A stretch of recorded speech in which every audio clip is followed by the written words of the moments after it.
Hi friends, welcome to Parnika updates.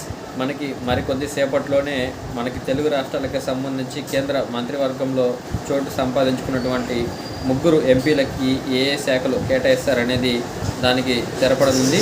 ముఖ్యంగా చూసుకుంటే AP నుంచి అంటే శ్రీకాకుళం నుంచి టీడీపీ తరఫున గెలిచినటువంటి మంత్రివర్గంలో కేబినెట్ హోదా సంపాదించుకున్నటువంటి రామ్మోహన్ నాయుడు గారికి మనకి పట్టణాభివృద్ధి శాఖ కేటాయిస్తారనే ఊహాగానాలు అయితే చాలా జోరుగా ప్రచారం జరుగుతున్నాయి.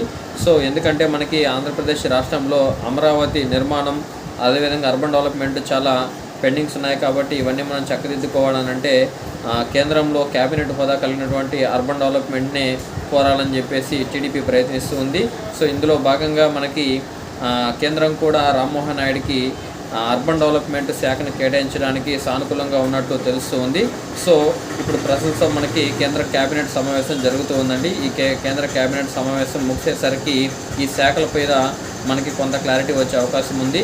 అదేవిధంగా గుంటూరు ఎంపీగా గెలిచినటువంటి పెమ్మసాని చంద్రశేఖర్ గారికి కూడాను వాటర్ రిసోర్స్కి సంబంధించి సహాయ మంత్రిత్వ శాఖను కేటాయించే అవకాశం ఉన్నట్లు చాలా జోరుగా ప్రచారం జరుగుతుంది.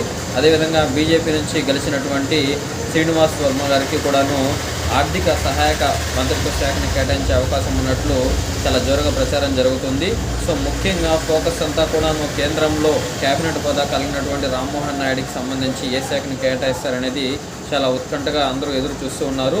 సో మరికొద్ది సేపట్లోనే ఈ యొక్క ఉత్కంఠకి తెర పడనుందండి. సో పట్టణాభివృద్ధి శాఖను కేటాయించే అవకాశాలు ఎక్కువగా కనిపిస్తున్నాయని చెప్పేసి అందరూ అనుకుంటూ ఉన్నారు. సో మీకు ఏ శాఖ అయితే బాగుంటుందని చెప్పేసి అనుకుంటూ ఉన్నారు ఒకసారి కామెంట్స్లో తెలియజేయండి. అదేవిధంగా మన ఛానల్ని ఇంకా ఎవరైనా సబ్స్క్రైబ్ చేసుకోకపోతే వెంటనే సబ్స్క్రైబ్ చేసుకోండి. మనం పెట్టేటువంటి లేటెస్ట్ అప్డేట్స్ అన్నీ కూడా ఎప్పటికప్పుడు మీకు వస్తూ ఉంటాయి. Thank you.